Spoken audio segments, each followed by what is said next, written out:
This is what's called injective, surjective and bijective functions, okay?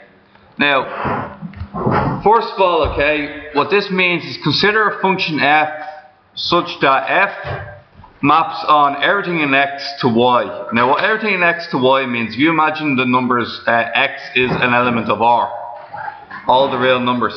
When you use the function, let's say 2x plus 5, anytime you put in a real number, you get out a real number. So that means it goes from real to real, okay? That's what that can mean. Sometimes it can mean it goes when you put in a function. So for instance, if I had a function like this, 2 over 3x plus 5, what happens to this one is, if I put in an element z, what's an element z? Numbers like -2, -1. When they go into this function, they're going to come out as a fraction, aren't they?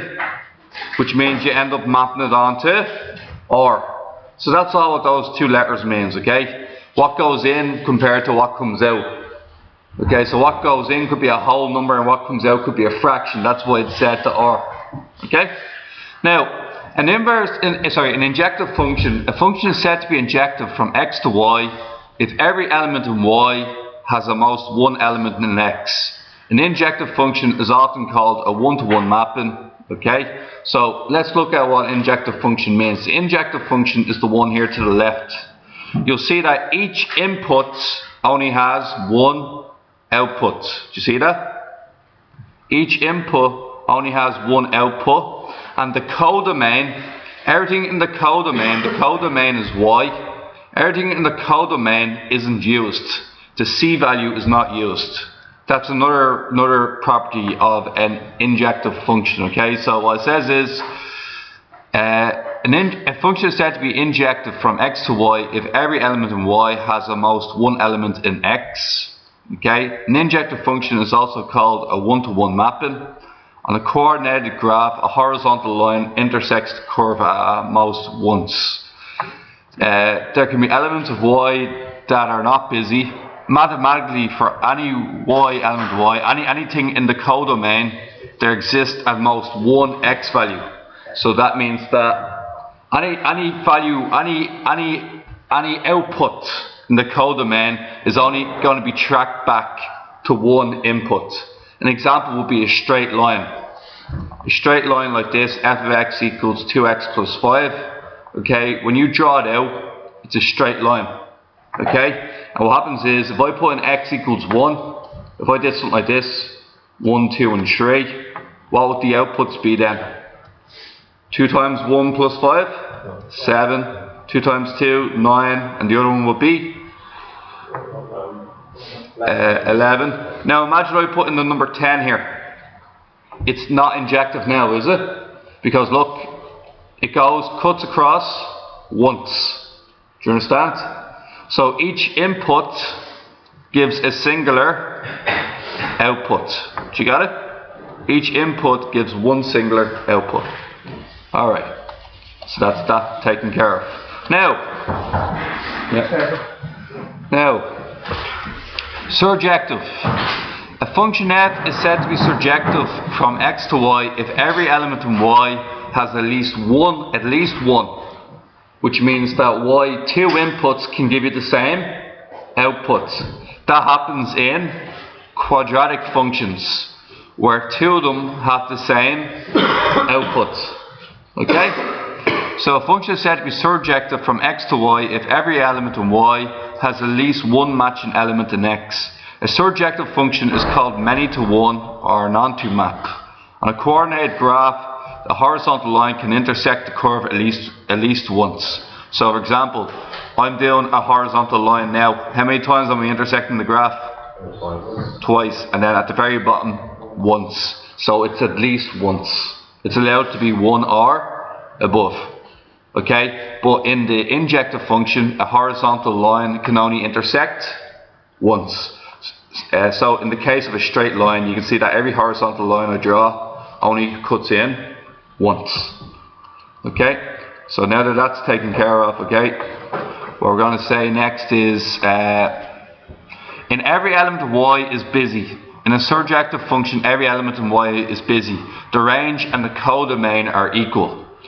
everything in the codomain, everything in the range is the same as everything in the codomain. However, in an injective function, everything in the codomain is not the same as everything in the range. That's important to remember. It's all pure definition learning, lads, for the most part. Okay? Now, bijective function. A function f is said to be bijective if it is both injective, one-to-one, and surjective. There is a perfect one-to-one correspondence between elements of x, inputs and outputs. There's a perfect correspondence between inputs and outputs. So look at this, guys. 1 goes to D, 2 goes to B, 3 goes to C, 4 goes to A. Everything in the codomain is everything in the range. That's perfect. Okay? Next thing. Do 2 inputs give you the same output? No. That means that it's still injective, because if I did this, it's no longer injective. Okay? So that's basically what's happening. 2 inputs can give you the 1 output. Alright? You'll get it better when you see some graphs. Consider the following, okay? Now, this is following the function f, g, h, and k. Okay, and what we gotta do is we gotta write down what is the we have to list down what the function, the domain, the range, the codomain, injective, surjective, and bijective is. Okay, so that's what we have to figure out. Okay, so let's start off. What is the domain of f? Can anybody tell me? The domain of f. The domain is the input values. So 1, 2, 3, and 4. Its range 5, 7, 8. Its codomain also 5, 7, and 8. Is it injective? No. Why is it not injective? 2 values, 2 inputs give you the same output, not injective. Okay. Is it surjective? Yes. Because everything is being used in the range is the same as the codomain. It is surjective. Is it bijective? No. Perfect. Alright guys, we're doing well. Alright, I'll do H now, okay? Won't do them all, just do H. Now H, guys, what's the domain? 1, 2, and 3. Range? 5, 7, 8, and 9. Oh, sorry, it's not 9. 9 is not included because it isn't in the answers. Okay? But the codomain is 5, 7, 8, and 9. Do you see the way there's no line going to the number 9? That means it's not included in the range. Is it injective? It's injective because there's only 1 line from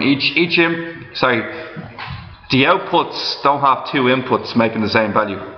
Okay, is it surjective? Because the number 9 is not in use, and therefore is it bijective? No. We'll do K. 1, 2, 3, and 4. 5, 7, 8, and 9. 5, 7, 8, and 9. Is it injective? No. It is because there's a one-to-one mapping, okay? So it's that. Is it surjective? No. It is because everything in the range is everything in the codomain.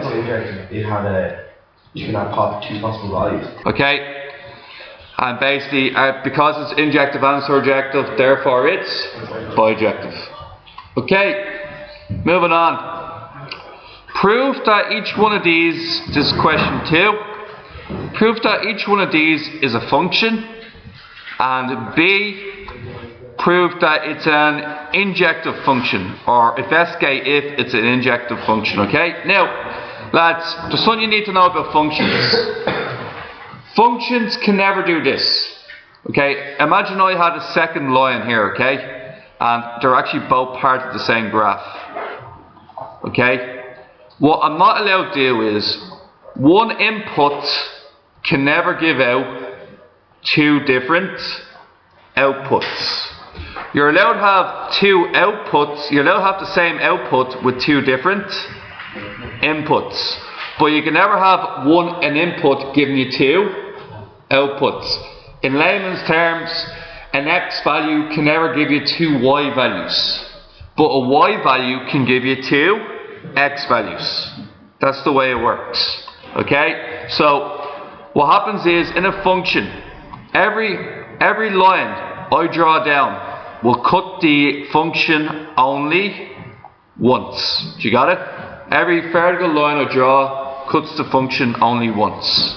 Okay, so let's find out what's going on here now. Okay? Question 2, part 1. Is it a function? It's a function as each input has one output. Okay, is it an injective function? Yeah. It's an injective function because each output has only one input. You happy with that? Okay. Now, part 2. Okay, is this a function? Yeah. It's a quadratic function, U-shaped, and it is because each input has only one output. You see that? Each line I draw down, for example, x equals minus 5 has one value, x equals minus 4 has one value, x equals minus 3 has one value. Okay? So it means it's a function. Yes, it is a function. Is it an injective function? No. Why not? There's two variables. Alright, example would be an output of 4. This is the y value of 4, has two different x values. The output, it's not injective because the output can have an output of 4 could have two different inputs. Therefore, it's not injective. This one here, number 3. Anybody? It's not a function. It's not a function. Why is it not a function? An input, if you draw a vertical line, can have two different outputs. It's not a function, therefore you don't have to worry about part B. Because in part B it says function. If it's not a function, then you don't have to answer part B. What about this one here? It's an interesting one, this one. Yeah, that's a function we did yesterday. Yeah. It's a function provided you restrict the domain. So if I do a domain bigger than, let's say this is 1. If I do a domain bigger than or equal to 1, it is a function. But without this restriction, it's not a function because these values over here, like x equals 0, x equals minus 1, they have no output. They have to have an output. They look an error.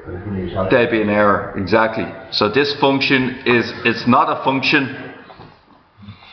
It's not a function unless you restrict the domain or the input values. Okay? What about this one here? This one here? No. And why is it not a function? It's just two. It has two different. An input can have 3 or 2 different outputs. That's not allowed. Okay, what about this one? Number 6. Yeah, that's the same as 4. That's a function. It's not a function because of one point. X equals 0 is what's known as, you were asking me about vertical asymptote the other day. This here, x equals 0 or the y-axis is a vertical asymptote. These lines will never ever ever cross the y-axis, okay? Therefore, because x equals 0 doesn't have an output, it means because of one point only, this is not considered a function. But is that not what a tan function looks like? As I said, a tan function, it's exactly what a tan function looks like. So a tan function is only considered a function for certain parts of it. But overall, the tan function would not be considered a function because not every input doesn't have an output. Right. Okay? Alright guys, now Why is it B a function? V, because it has, for every input it can have 3 different Outputs. Not allowed. Input can only have one output. Outputs can have more than one input. Okay? Now, let's look at this one here. Okay? A function is defined by g of x equals x squared minus 2x minus 3, where x element r. Express g of x in the form of x minus a squared minus b, and hence write down the coordinates of the minimum point of g. Now guys, what we only ever look at is this part here. Okay? It's a negative 1, so it's going to be x bracket something squared. We half what's in front of the x value, which is minus 2. What's half of that? Minus 1. If I was to square this out, it would make x squared minus 2x plus 1. We want minus 3 overall, so what does that mean? Minus 4 at the end. Put that back into its box, or back into its bracket, and you get x minus 1 squared minus 4. That's what f of x equals, or sorry, g of x. Now that g of x equals this, it goes, find the minimum point. We already know that this is a u-shaped function, don't we? Because of the positive x squared. We have to find out what its minimum value is. Now what's its minimum value going to be? Can anybody tell me at what point? At what x value? Alright. Okay. G of x represents the y value. Anything I put in for x represents the x value.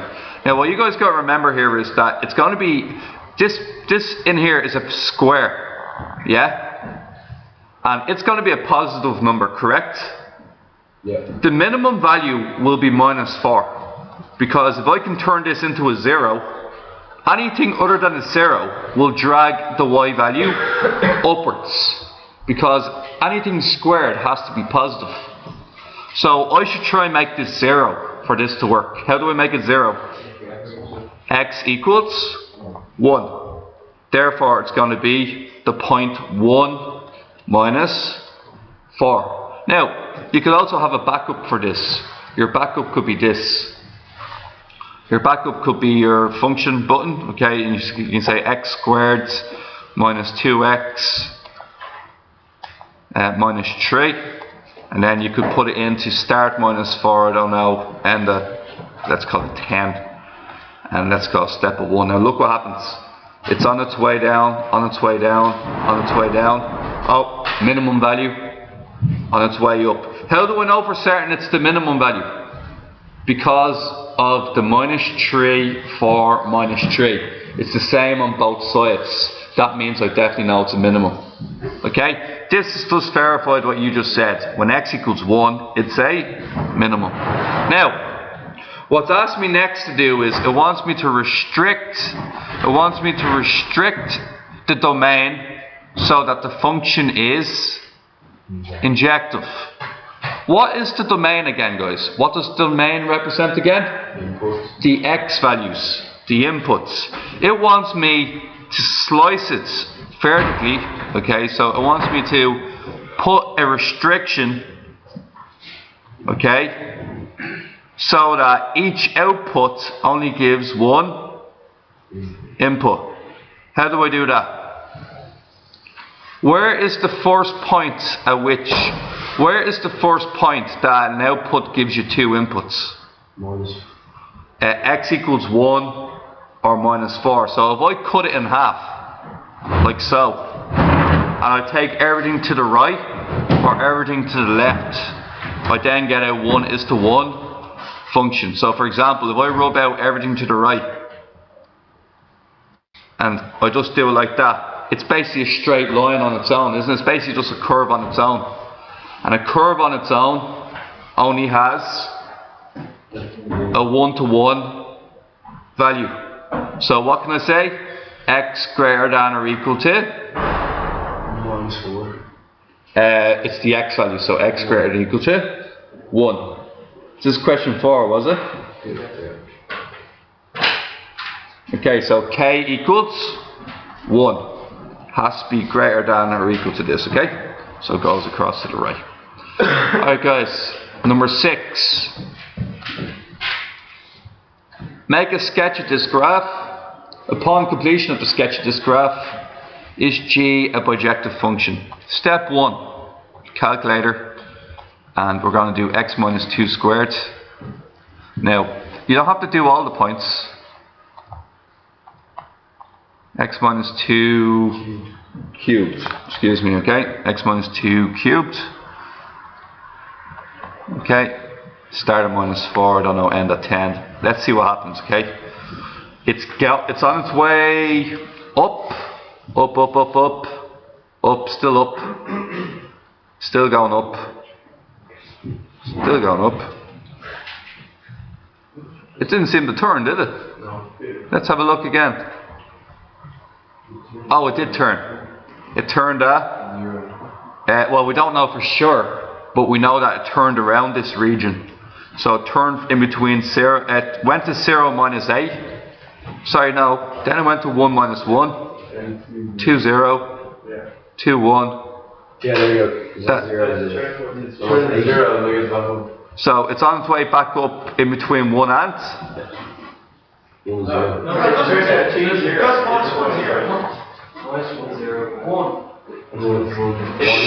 Okay. So guys, what happens here is we draw the function using our graph. So you have minus 127, you're going to have 0 minus 8, which is here. You're going to have 1 minus 1, which is in there. And then you're going to have 2 0. And then you're going to have like the likes of a 3 1. So you've drawn your graph and it's on its way up. Now, is it a bijective function? Okay? That's the question. First of all, is it injective? What does injective mean? One input equals one output. Is that happening? Yeah. It is. Because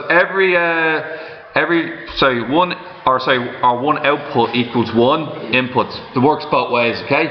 So for example, output of 2 gets you 3 point something. Output of minus 2 will get you 0.7 or something like that, okay?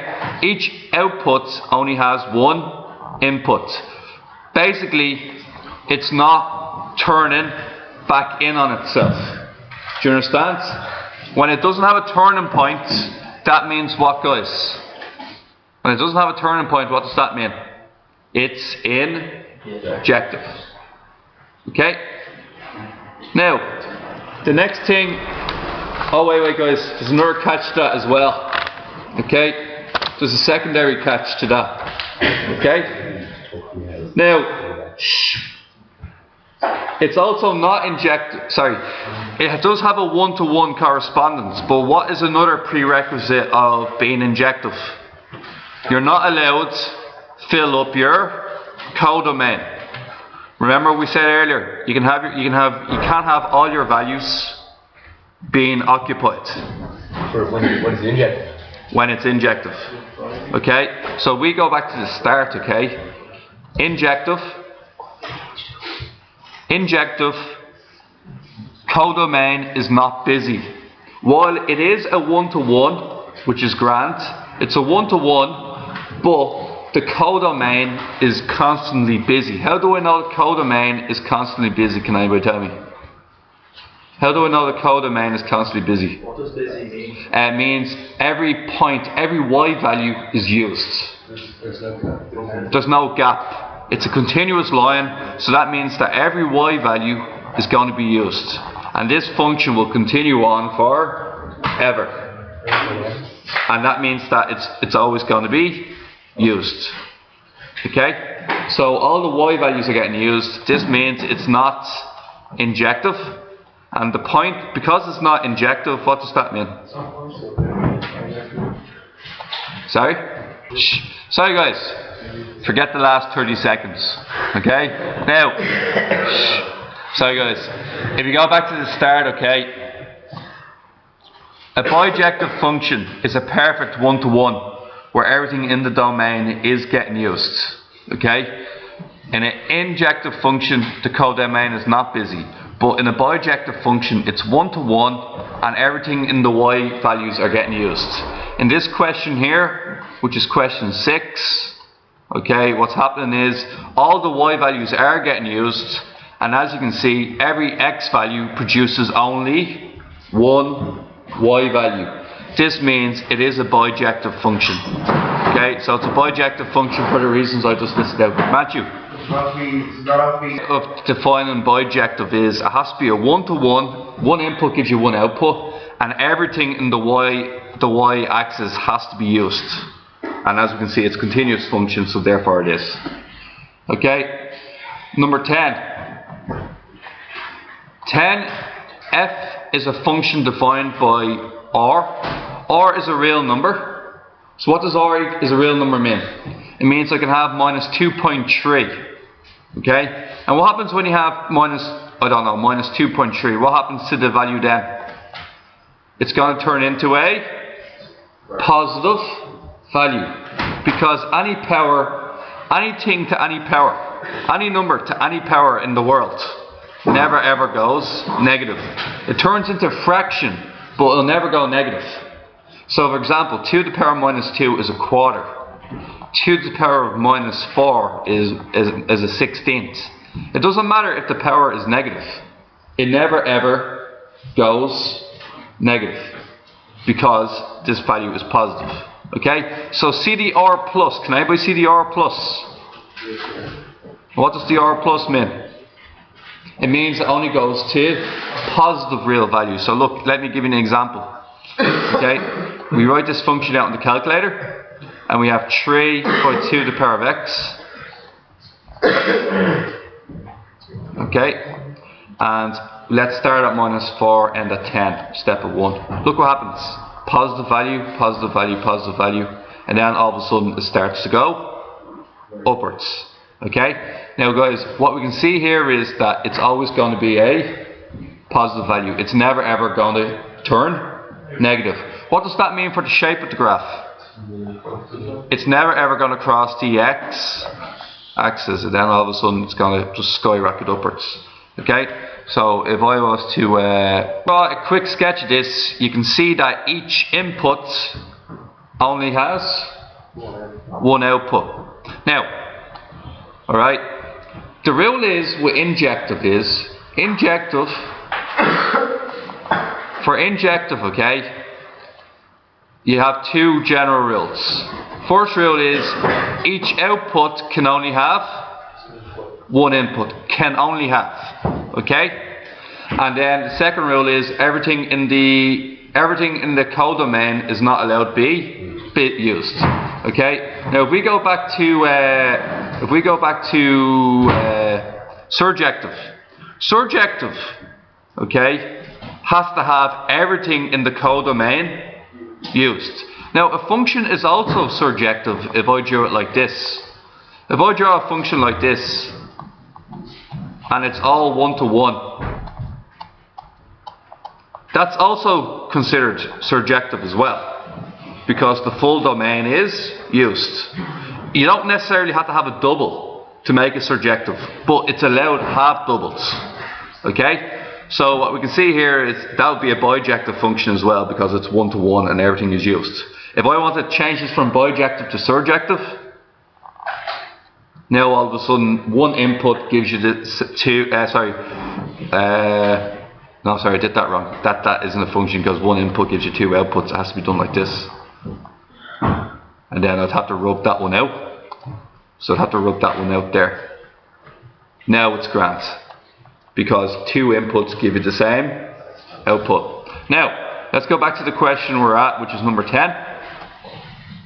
Okay? Is it a bijective function? Is it? Is it bijective?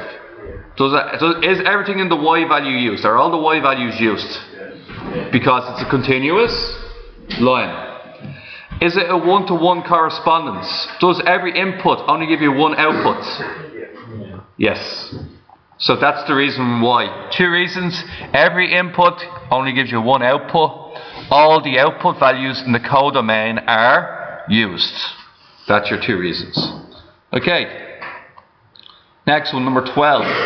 Okay. Now this is one you were talking about, Simon. Okay. It goes 2 functions. Now, see the set of A. That means any angle between 0 and pi. Okay? Now, what would be a good way to draw this? Can anybody tell me? maybe break up pi into sixths, maybe. So do pi over 6, it'll be pi over 3 then.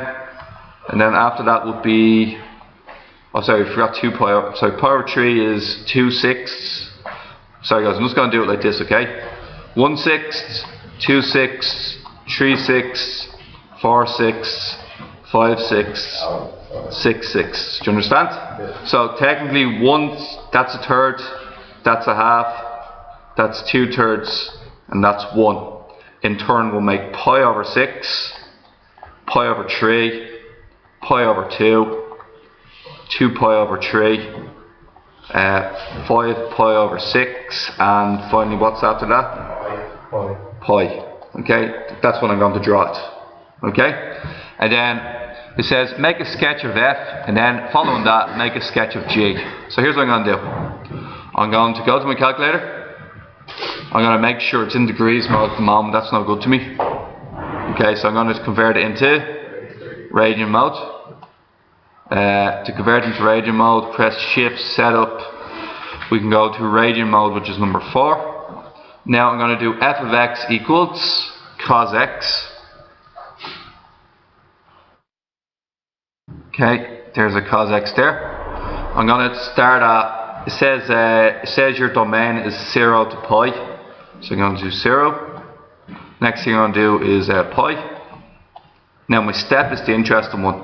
I'm going to do pi over 6.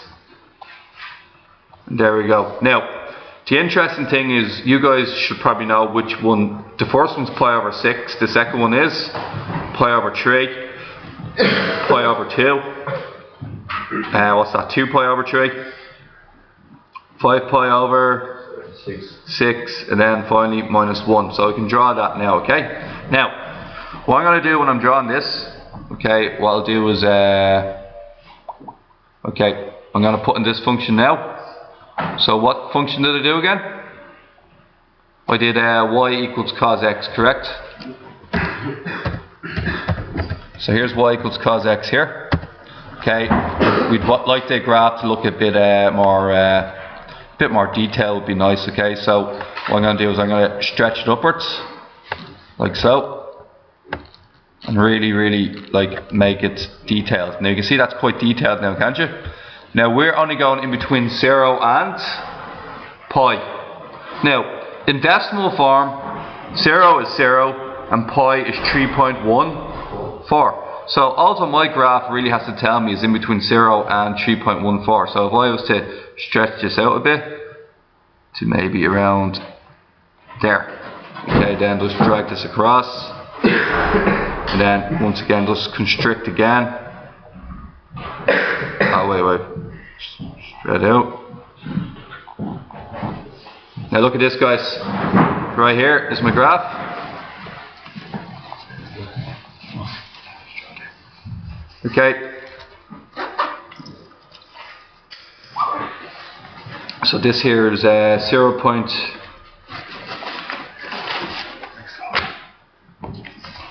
Okay. So this here is going to be this here is my graph. Okay.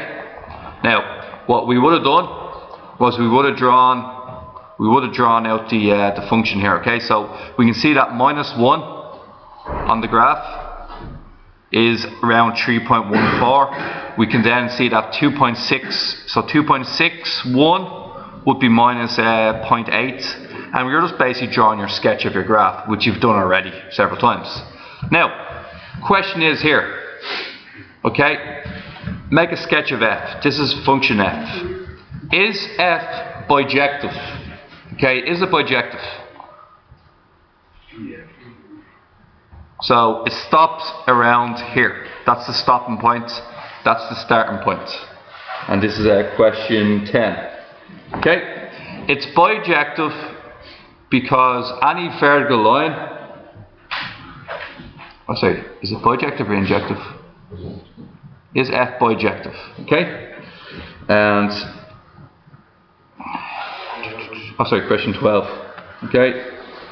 It's bijective because any vertical or horizontal line will only intersect the curve once in the given domain.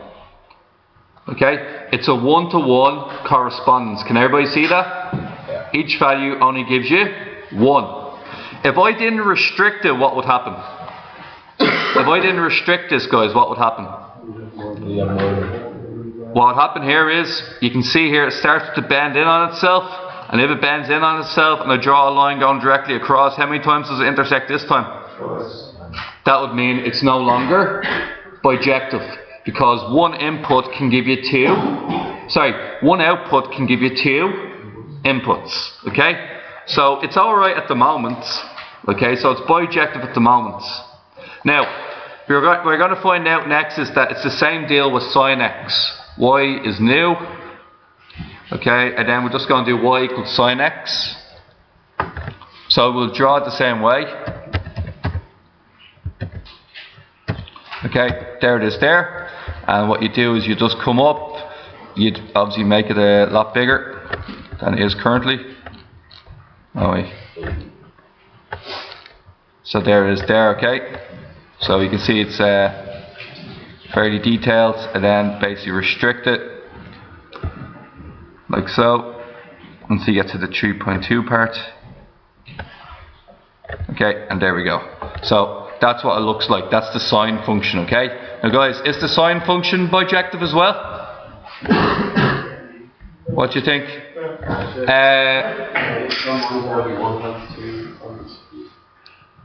The sine function is says from oh yeah, no, it's domain 0 to pi, which is 0 to 3.14, which is here. Okay, the domain, see this set B. Set B describes how far you're allowed to go up, and these are the y values, which means in between -1 and 1. Okay, so the question asked was, the first question was, is f bijective? And we said yes, f is bijective. Okay, and what we say then is, so a horizontal line cannot intersect the graph more than once. Look at this horizontal line here. Intersects it twice. And because it intersects it twice, it means it's not bijective. Okay? While the other one was, because it's the other one was because you can see that it doesn't, any one line doesn't hit it twice, but the initial line will hit it here and here. So it has the same value for x equals 0 and x equals pi. That means it's not bijective, okay? Alright guys, that's more. The following is a graph, okay? F of x is x minus 2, g of x is the modulus of x minus 2. Now, there's on the question, the first thing you need to do is you need to draw out what x is, okay? The first f of x, okay? F of x is x minus 2, okay? And what we can see here is start at I don't know, I always start at something like -6 and then go all the way up to, I don't know, 10, okay? And just do a step of 1. Now look at this, it keeps going up by the same amount each time, doesn't it? Pick any 2 points, 0 minus 2, which is located down here. Pick another point, any other point, 2, 0. Join them together. Okay? You've drawn your line. This line is what type of function? It is it's bijective. Now I'll tell you why. It's not injective because every y value is used. It's a continuous line. It's a continuous line, which means injective is ruled out. Okay? It's a one-to-one correspondence, yeah? Each input only gives you 1 output, each output only gives you 1 input, okay? And that means it's bijective, okay? Now this one here is the graph of f of x equals the modulus of x minus 2. Now let me explain what the modulus of x minus 2 means. Is there a modulus button in this calculator? Let me see. Okay, so what we're looking for is 2 vertical lines. No, that calculator at the back of my head. Okay, so I don't think it's here. Okay, now the fact that it's not here means that you're obviously going to have to understand what modulus actually means. Now here's what modulus actually means, okay? So g of x equals x minus 2. An example would be, if I had x equals 5, it means 5 minus 2, which is the positive value of 3. Here is the point, 5, 3. If I put in x equals 2, what happens? If I put in x equals 2, what's 2 minus 2? So this is the point, 2, 0. Let's try another one, just directly underneath. Let's try the number 1. If x equals 1, it's going to be 1 minus 2, which is minus 1. What do the vertical lines mean again? Take the positive value. So this is going to be the point, 1, 1. If I put in x equals 0, if x equals 0, it's going to be the modulus of minus 2, which is y equals 2, 0, 2. So you can see the shape the graph takes. It's a straight line in both directions. Now, is this one, is f bijective? We answered that. Is g injective? Sorry, this is g of x, by the way, not f of x. This is g of x. Is g of x injective, guys? Injective. What does injective mean again? The full domain is not being used. Is the full domain being used? No, because the value's down here. Okay? But what about this? What about the fact that an output can have 2 different inputs? Does that mean it's injective? Injective is only allowed to be 1 to 1. Rules it out. Now, is it bijective?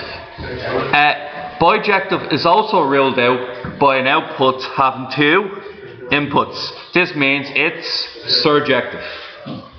Okay? So 11 is surjective.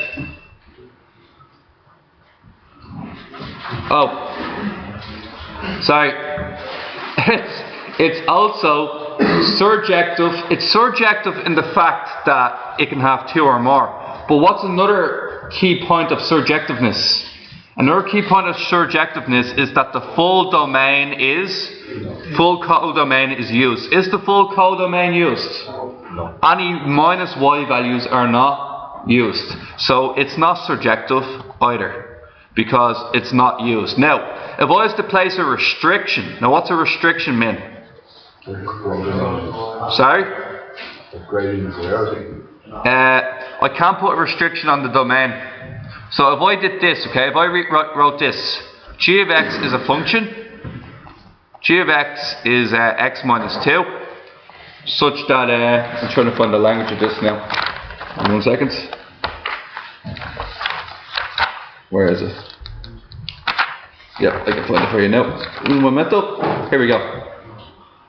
I could write it like this. G is a function. You looking, guys? Shh.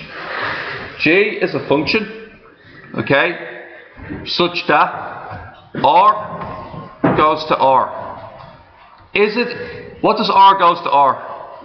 It means all the real values are represented by all the real values. All the real values of X are represented as well as the real values of Y. Is that the case for this graph? So for example, minus 1 is represented in the X category. Is minus 1 represented in any part for Y? Is Y equal to minus 1 in any part of this graph? No. What happens if I do this? The X values can be any value of R, but the Y values can only be positive R. Is that the case now? Because all the values of R are positive, so this will work, okay? Now, number 13. F of x equals tan x, where tan x goes from minus pi over 2 to plus pi over 2. Now let me show you this one here. Okay, we're going to make sure it's in radian mode, which it is, tan x. Now guys, we're going to draw out this graph. What would be a good one to have when you're using pi over 2? Oh, sorry, just let me go back to that again. Okay, minus pi over 2 is basically minus 90 degrees all the way up to plus 90 degrees. What would be a good one to mark there? Maybe gaps of 15 degrees, 30 degrees even? Sorry? 15 degrees is a good one. No, you need 30. Like, it'll still be accurate. Yeah, it should be alright. You can use whichever one you want, right? So what I'm going to do is this. I'm going to do minus pi over 2. Okay, that's pi over 2 is what? Minus 3 pi over 6. And then I'm going to do minus pi over 3. I'm going to do minus pi over... Sorry lads, 1 second. Pi over 6, minus pi over 6, 0, pi over 6, 2 pi over 6, and 3 pi over 6. That should be enough points for me to draw this out accurately, okay? So what I'm going to do is I'm going to do my graph from minus pi over 2, minus pi divided by 2. That's the start. The end is pi over 2. And then what happens next is the step. What's the step I'm using? Pi over 6. Now look at this. It has an error for the first one. And then all of a sudden it starts going upwards. And then it goes to positive. Now let me show you this on the graph. This is y equals tan x, right? File, new. Now this is what Simon was asking me earlier, okay? It's y equals tan x.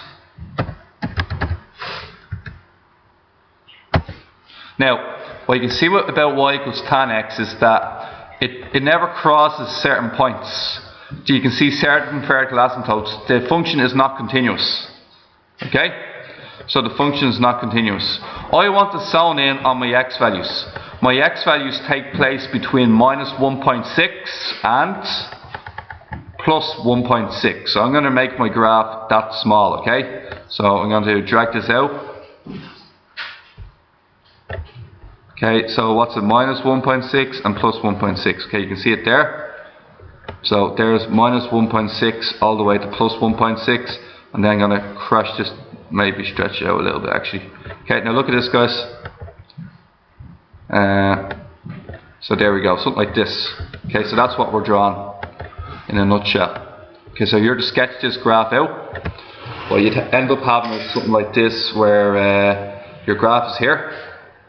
And you just take out the calculator for a second. And you're just going to match them up. Okay, so minus 5.7. Which is just slightly out of this graph's range. I didn't put it in, fortunately. Sorry guys, just have to do it again. So, let's go again. Okay. So, what you're seeing here on the calculator is an error function at minus 1.57. 1.57 and minus 1.57. Now what you're going to notice is that around 1.6, this represents plus 1.7. This next one represents minus 1.57. This line will never ever pass it out. It will get steeper and steeper and steeper, but it will never ever pass that line out. This is known as a vertical asymptote. Okay? Next thing, you're sketching out your function. Your function, when you're sketching this out, you'll do 1.0, which is 1.0 minus 1.0, which is around here, is worth 1.7. So you're just basically drawing in your dots the best you can using decimal places. And then you're going to join them all together. 0, 0 is there in the middle. And then after 0, 0, you're going to have a half. A half is located here. A half and around roughly 0.6. So you guys will be able to sketch that graph out, no bother, right? Now, once you've sketched it out, what your next has to do is this. Is it bijective? Is it bijective? So is the function bijective, lads? It's bijective because there's a one-to-one correspondence. Okay? Are all the y values represented? All the y values will be represented because it's just going to keep going down and down and down. This function is bijective. because it has a one-to-one correspondence, which means that it doesn't turn in on itself. The second thing is the y value is continuous line, no gap. So this would be, if I stopped here and went like that, then it's not bijective because the line has a break in it. If a line going from top to bottom is continuous, it means it's bijective. Alright guys.